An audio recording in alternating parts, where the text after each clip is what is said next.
Bismillahirrahmanirrahim. Welcome back to Sheikh Ad, a YouTube channel working for the betterment of society, and I am Sheikh Sheikh. खवातीन हजरात CMA success stories ये series है successes failures and achievements हम आपसे share करते हैं एक professional accounting body है ICMA पाकिस्तान उसके सीनियर मेंबर आज के CMA साहब है जनाब अनीसुर रहमान साहब FCMA सर अस्सलाम वालेकुम and welcome to the show thank you very much, बहुत शुक्रिया शेख साहब, आपने मुझे प्रोग्राम में इनवाइट किया। I am very much thankful to you.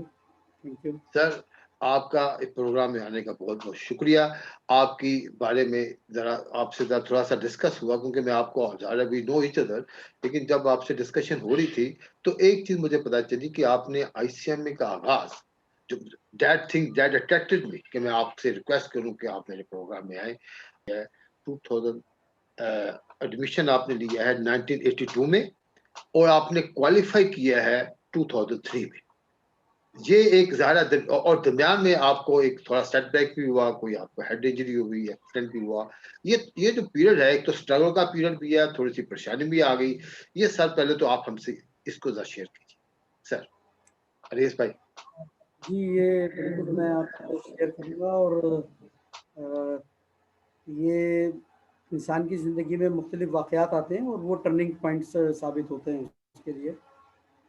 मैंने 1981 में बीकॉम क्वालिफाई किया था, दिसंबर में रिज़ल्ट आया और उसके 2 महीने के बाद मैंने ICMA पाकिस्तान में एडमिशन लिया 82 में। उस वक़्त मेरे पास 2-3 ऑप्शंस थे। उन दोनों तीनों ऑप्शंस को सामने रख के ICMA को मैंने प्रेफ़र किया। अच्छा, इसके बारे में इतना ज़्यादा मुझे इल्म नहीं था कि किस तरह का वे ऑफ़ एजुकेशन है, किस तरह एग्ज़ाम देने होते हैं। मैं इसको सिंपल जिस तरह बाकी एकेडमिक क्वालिफ़िकेशन हासिल करता चला आया था, उसी तरह मैं समझ रहा था। बस इतना मुझे ज़रूर बताया गया था कि ये थोड़ा-सा मुश्किल ज़रूर है, उसके लिए मेहनत करनी पड़ेगी। लेकिन जब आए और पता चला कि जी यहाँ तो सिस्टम ही डिफरेंट है। आज के स्टूडेंट्स उन मराइल से नहीं गुजर रहे जिन मराइल से हमें गुजरना पड़ा।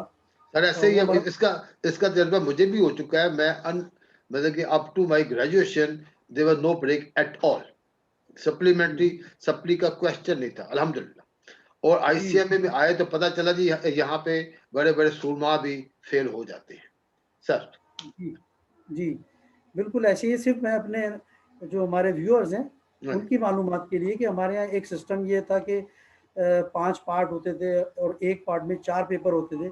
अब 4 पेपर आपने जब दिए तो उसमें चारों में ए लाना लाजमी है। अगर ए ग्रेड नहीं आया, 3 में ए आ गया और 1 में बी आ गया, तो आपको चारों पेपर रिपीट करने पड़ते थे, चारों पेपर दोबारा देने होते थे। ये एक बड़ा मुश्किल मरहला होता था। फॉर एग्जांपल कॉस्ट अकाउंटिंग के 2 पेपर होते थे। अगर एक में ए आ गया, एक में बी आ गया, तो पूरा पेपर फेल। लेकिन साथ में अगर दूसरा कोई सब्जेक्ट है, तो उसमें अगर आप ए लेके आ गए, तो वो भी फेल तस्वुर होता था।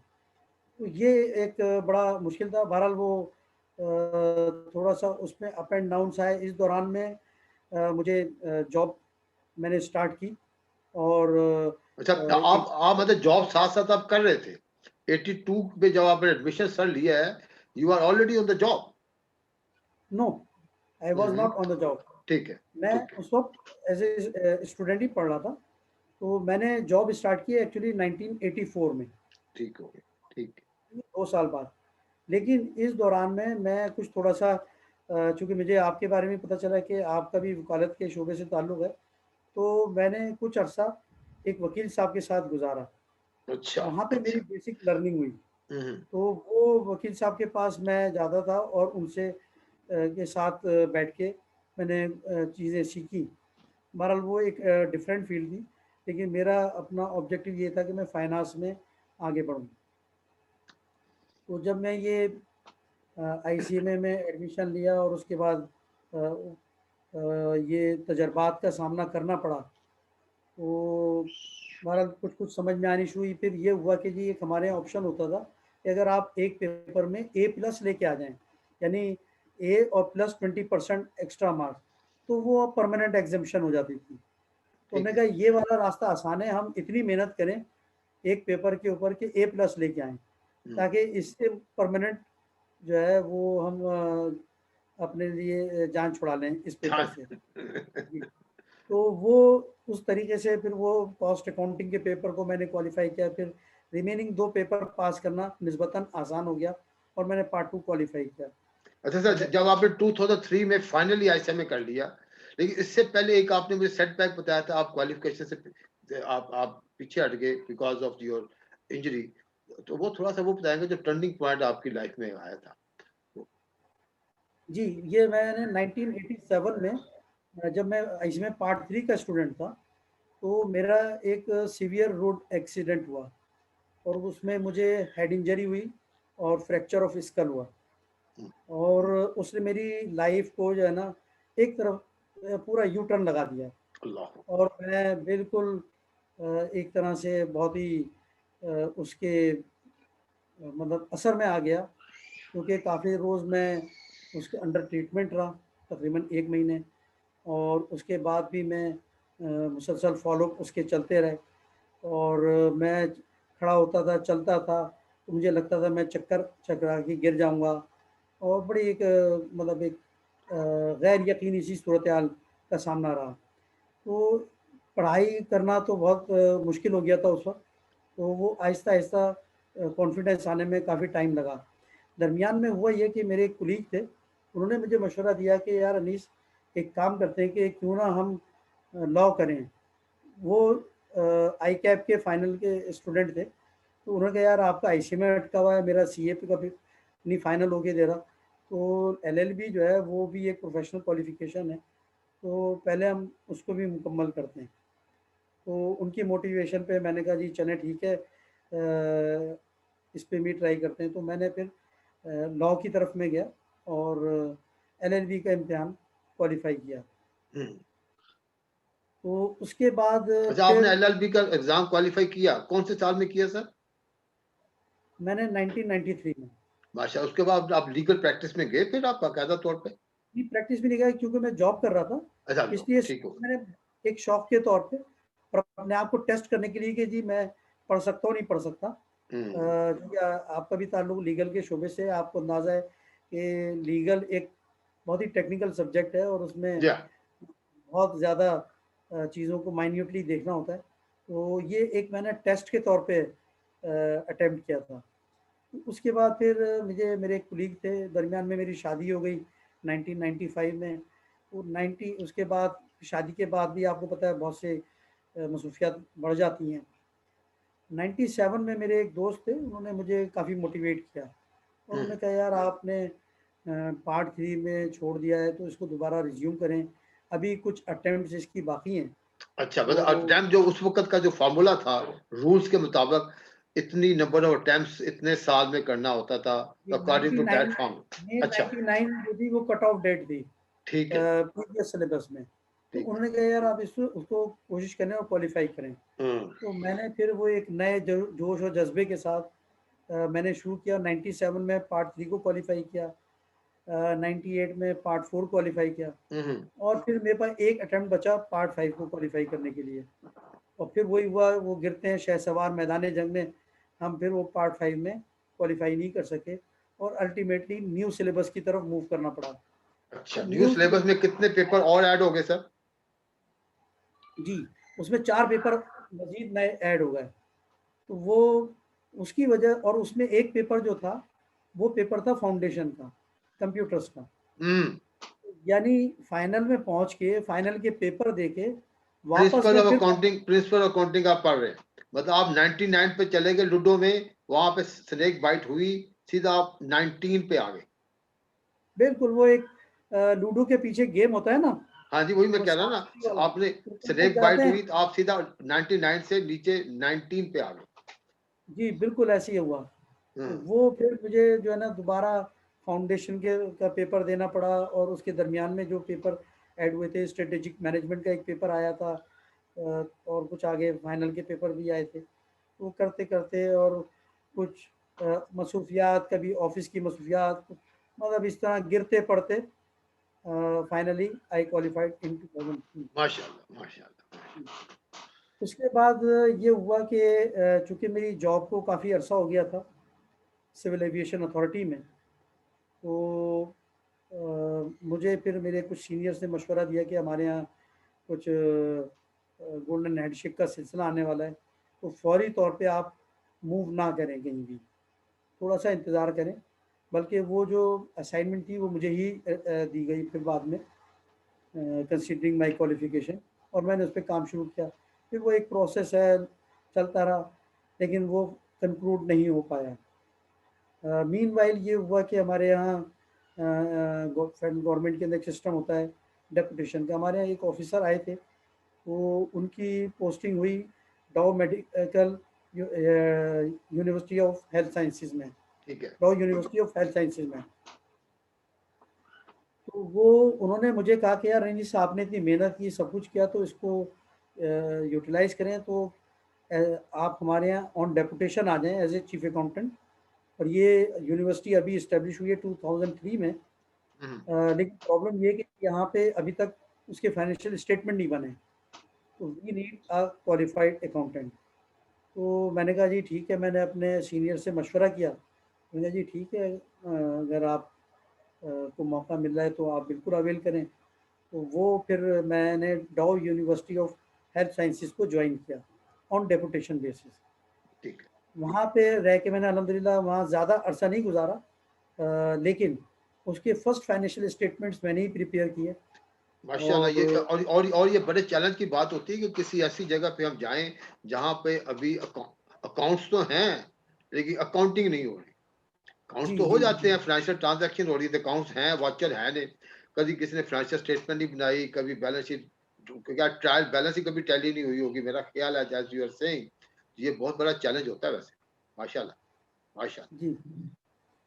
अच्छा, यहाँ एक बात का मैं तज़किरा और करता चलूँ कि जी मुझे लकीली एक चीज़ का और भी एडवांटेज हासिल हुआ। वो ये था कि जब मैंने 1984 में Shabbir tiles and ceramics limited को जॉइन किया, it was a Habib group company.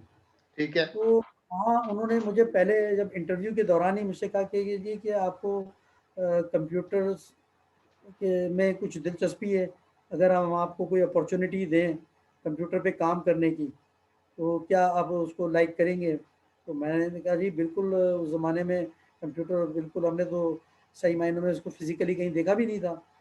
तो हाँ जी, कंप्यूटर उस तो वक़्त तो पीसी स्टार्ट बाद में हुए थे, बहुत 86, बाद में हुआ 87। था जी, जी, जी। बड़े सिस्टम होते थे। तो लेकिन उन्होंने एक शर्त रखी कि जी ये आपका जो ऑफ़िशियल असाइनमेंट है, इन एडिशन टू दैट होगा। अच्छा जी। तो बहरहाल वो मैंने करा ये कि जी चूँकि उस वक़्त मैं काफ़ी हद तक कांसेप्ट्स क्लियर हो चुके थे आईसीएमए के अंदर आने के बाद, तो चीज़ें, तो वो मुझे उन्होंने टास्क दिया कि ये जीएल को जो है ना हमें कंप्यूटराइज़ करना है। तो उन्होंने एक अपने यहाँ एक अलग कंपनी एस्टेब्लिश की थी हबीब ग्रुप ने, उसका नाम था Nobel computer services private limited के नाम से। तो तमाम ग्रुप कंपनीज़ को जो है उन्होंने सॉफ्टवेयर बना के दिए थे। तो उनके साथ बैठ के वो सॉफ्टवेयर को फाइनलाइज़ किया, और जीएल सिस्टम जो है वो तकरीबन मैंने जॉइन किया था फरवरी 1984 में, और 31 दिसंबर के जो हमारे पास रिपोर्ट्स आई बन के, वाह जी! तो हमारे वो बिल्कुल इक्वल थे उससे, और वो कंपनी ने उसको बड़ा मुझे इनकरेज किया, और उस पे मुझे सर्टिफिकेट ऑफ मेरिट दिया, और मुझे मेरे लिए एक बहुत बड़ी उस वक़्त ऑनर की बात थी, उसमें प्रमोट भी किया। उसके बाद उन्होंने मुझे एक रिसीवेबल सिस्टम होता था, जो इनवॉइसिंग और उससे रिलेटेड सारी चीज़ें होती थी, और सेल्स एनालिसिस होती थी उसमें। हाँ जी। It was not the part of GL system. तो एक सेपरेट उसका एक मॉड्यूल बनाया गया, और उसको रिलेट किया गया विद जीएल सिस्टम। तो वो सारी ट्रांज़ैक्शंस वहाँ पे। उस वक़्त के हिसाब से अनीस भाई ये बहुत बड़ी बात थी। एट जी, दैट टाइम। बिल्कुल। अभी तो हर चीज़ बनी-बनाई मिल जाती है, छोटी-सी सीडी लाएँ, जी, जी, छोटी-सी बिल्कुल। यूएसबी में लाएँ, अभी आ समझिए गए। जो अभी आजकल ईआरपी है ना, हाँ जी, ईआरपी भी कमोबेश उसी तरह की चीज़ है, उसमें बिल्कुल बल्कि सही उससे बात। थोड़ी एडवांस फॉर्म में है। तो वो एक सिस्टम वहाँ पे डेवलप करवाया, वो इम्प्लीमेंट किया। तफ़सील में मैं नहीं जा रहा। इसी तरह से वहाँ पे पेरोल सिस्टम था, वो मैंने करवाया। फाइनली हमने जो सिस्टम स्टार्ट किया था, वो था इन्वेंटरी कंट्रोल सिस्टम। अब इन्वेंटरी एक मैन्युफैक्चरिंग के सन में आपको पता है 3 मेजर इन्वेंटरी आइटम्स होते हैं, raw material, in progress and finish goods. तो एक बड़ा एक वो सिस्टम था। इसी दौरान में मुझे ये सिविल एविएशन से कॉल भी आई और वहाँ पे थोड़ी-सी मुझे मुज़ाहमत का भी सामना करना पड़ा। बहरहाल मैंने उनसे ये उनको कन्विंस किया कि मैं चूँकि अपनी एजुकेशन कंप्लीट करना चाहता हूँ, इसलिए मुझे जाने की इजाज़त दी जाए। तो वो उन्होंने बहरहाल मुझे बड़ी मुश्किल से इजाज़त दी और मैंने यहाँ के जॉइन किया। लेकिन यहाँ आने के बाद ये एक सेटबैक हो गया कि एक्सीडेंट हो गया और मैं बहुत पीछे चला गया। ये अल्लाह माशाल्लाह की जी, एक बड़ी अच्छी बात है कि आप कर रहे हैं। देखें लाइफ में failures, accidents, mishaps, setbacks and successes, उस वक़्त 80s में कंप्यूटर पे आना, कंप्यूटर की प्रोग्राम करना, सॉरी कंप्यूटर के ऊपर इम्प्लीमेंटेशन करना अकाउंटिंग को, बहुत बड़ी बात है। तो इस वक़्त अरीफ भाई, what is your assignment, what is your job at this moment sir? अच्छा मैं इसमें एक तो मैं डॉ यूनिवर्सिटी चूँकि एक एजुकेशनल बॉडी है, उसके हवाले से बात करना चाहूँगा। जब मैं वहाँ पे गया, तो ये जो तजुर्बात मैं अपने साथ लेके गया वहाँ पे, हुँ, तो मैं उन तजुर्बात से मुझे बड़ा फ़ायदा पहुँचा और वहाँ पे मैंने कंप्यूटराइज़ेशन का प्रोसेस स्टार्ट कराया वो आपके और पास सबसे मतलब वो आपके काम आया, वहाँ पे भी काम आया, बल्कि नॉट ओनली काम आया, अब एट दिस सीनियर लेवल आपने उसके ऊपर उस लेवल के ऊपर आपने काम किया। एक्सीलेंट जी, सर, मैंने एक्सीलेंट। वहाँ पे जो है ना जो फ़ी कलेक्शन है, हुँ, एक बहुत बड़ा एक इश्यू होता है स्टूडेंट्स के लिए भी और जो एजुकेशन बॉडी है, कि फ़ी को किस तरह से आपने करना है क्योंकि फ़ी का अमाउंट सेम होता है। अब किसने फ़ीस जमा की है जो चालान बैंक से आ रहे हैं फ़ी के लिए, आपने देखा होगा लंबी-लंबी कतारें लगी होती थी। तो मैंने वहाँ पे डॉ यूनिवर्सिटी में 2005 में सारा कुछ कंप्यूटराइज़ करा दिया माशाल्लाह। और स्टूडेंट्स को बाकायदा ई वाउचर इश्यू हुँ, होने लगे और उसमें उनको ये ऑप्शन दिया गया कि वो जो भी ऑनलाइन ब्रांच है, हुँ, उसमें जाके वो फ़ी डिपॉज़िट कर सकते हैं। तो वो ग्रेट। जो ब्रांच के ऊपर था प्रेशर वो डिवाइड हुआ। तो वो चीज़ें अल्हम्दुलिल्लाह उस वक़्त के जो मेरे डायरेक्टर फाइनेंस थे, आज माशाल्लाह वो additional auditor general of Pakistan की पोज़ीशन पर हैं माशाल्लाह, बड़ी अच्छी और बात। Very good. अब अनीस भाई, क्योंकि टाइम की उन्होंने मुझे थोड़ी कमी है। मेरे लिए एक ऑनर की बात ये थी कि उन्होंने उस पे एक मेरे लिए एक तारीफ़ी ख़त लिखा मेरे डायरेक्टर जनरल को कि जी हमने इनकी सर्विसेज़ हायर की हैं और इन्होंने हमारे यहाँ ये सिस्टम्स बना के दिए। तो ये मेरा वहाँ पे एक अचीवमेंट रही। अब मैं आपके सवाल की तरफ आता हूँ सर, सिविल एविएशन अथॉरिटी में जो मैंने डिफरेंट असाइनमेंट्स पे काम किया है अभी। तो इसमें जो है वो मेजर असाइनमेंट मेरे पास additional director finance mega projects में हमारे माशाल्लाह। पास जी बड़े सिविल प्रोजेक्ट्स में एविएशन इस्लामाबाद में एयरपोर्ट एडिशनल डायरेक्टर फाइनेंस हैं और मेगा प्रोजेक्ट के ऊपर हैं। जी, ठीक है। तो उसमें मैंने जो काम किया वो हमारा जितने भी प्रोजेक्ट्स चल रहे हैं पाकिस्तान में सिविल एविएशन के वो हेडक्वार्टर के लेवल पे बैठ के उसकी जिस तरह से मॉनिटरिंग होती है, उनकी फाइनेंसिंग होती है, वो तमाम चीज़ों को डील किया। दरमियान में मुझे कुछ एडिशनल असाइनमेंट्स भी दी गई। हुँ, फॉर एग्ज़ाम्पल मुझे एक असाइनमेंट दी गई असिस्टेंट सेक्रेटरी सीए बोर्ड। मैं 2007 से 2012 तक बोर्ड के असिस्टेंट सेक्रेटरी के तौर पे काम करता रहा। उससे मुझे काफ़ी ग्रूमिंग मिली सही अपने बात। इसके अलावा मुझे एडिशनल चार्ज दिया गया additional director treasury and investment. माशाल्लाह। तो जो हमारे अपने फंड्स थे उनकी प्लेसमेंट वगैरह कि जो उसमें आप किस तरह से हाई यील्ड अर्न अ, कर सकें। अच्छा अनीस भाई, तो थोड़ा-सा टाइम की कमी, उसके लिए माज़रत से इतना बता दें कि यंग्स जो हमारे हैं, यंग मेंबर्स, वो ऑब्वियसली आते हैं, प्रोफेशन में आते हैं, जो स्टूडेंट आ रहे हैं, यंग मेंबर आ रहे हैं, स्पेशली लास्ट ईयर 2020 में ओवरऑल वर्ल्ड सिनेरियो में पोजीशन जो है अकाउंट का हर प्रोफेशन की एक चैलेंज बन गई है, चैलेंज हो गया है, और आईसीएमए और अकाउंटिंग प्रोफेशन के लिए भी एक चैलेंज थोड़ा-सा नज़र आ रहा है। यंग मेंबर्स को क्या करना चाहिए? क्या आप उन्हें मैसेज देंगे? कंसिस्टेंसी है, थोड़ा-सा, मैं हमेशा कहता हूँ किस प्रोफेशन में चैलेंज नहीं है? क्या डॉक्टरी में चैलेंज नहीं है? क्या इंजीनियरिंग में चैलेंज नहीं है?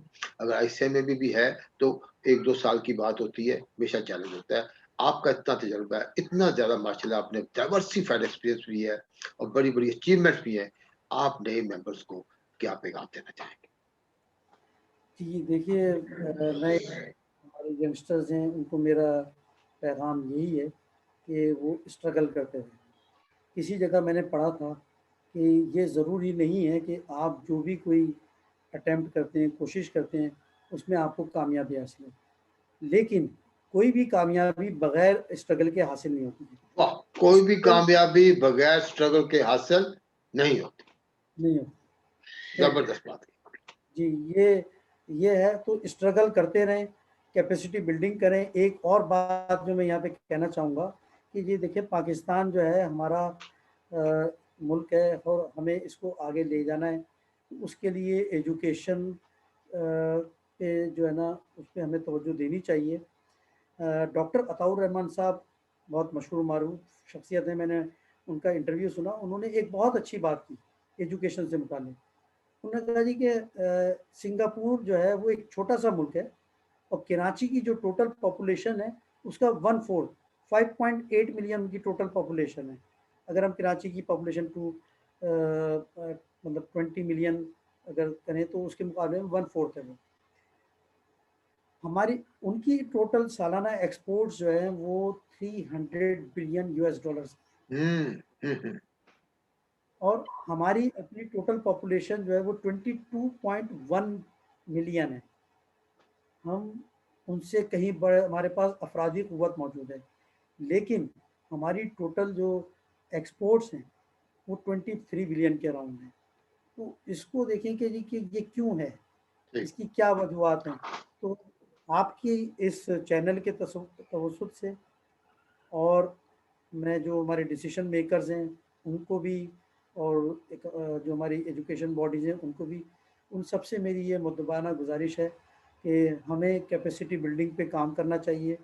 हमारे पास जो वर्क फोर्स है उनको इस्तेमाल में लाना चाहिए, और उन मुल्क में इंडस्ट्रियलाइजेशन को जो है ना, उनको उसको फ़रोग़ देना चाहिए, सही क्योंकि बात। जब इंडस्ट्रीज़ लगती हैं तो उसमें बहुत सारी अपॉर्चुनिटीज़ क्रिएट होती हैं। दूसरी जो फाइनल बात है यंगस्टर्स के लिए, वो यही है कि वो नाकामी से बिल्कुल ना घबराएं और अपनी एफर्ट्स को जारी रखें। दरमियान में बहुत सारी रुकावटें आती हैं, ब्रेक्स भी आते हैं, लेकिन उन ब्रेक्स से घबराना नहीं चाहिए। मैंने तो ज़िंदगी में ये सीखा है कि जो इंसान मेहनत करता है, अल्लाह ताला उसको रिवॉर्ड ज़रूर देते हैं। बहुत ज़बरदस्त बात की अनीस रहमान एफसीएमए साहब, जो इंसान मेहनत करता है, अल्लाह ताला उसको उसका रिवार्ड ज़रूर देता है। सर, हमारे प्रोग्राम में आने का बहुत-बहुत शुक्रिया। अच्छी-अच्छी खूबसूरत बातें करने का और अपनी स्ट्रगलफुल लाइफ़ के बारे में शेयर करने का बहुत-बहुत शुक्रिया। Thank you very much. बहुत शुक्रिया आपका, आपने ख़वातीन मुझे हज़रात, मेरे अल्लाह ताला आपको और हम सबको नेकियां बाँटने की, नेकियों वाली बातें करने की, आसानी एक-दूसरे के लिए पैदा करने की तौफ़ीक अता फ़रमाए। अस्सलाम। वालेकुम अस्सलाम।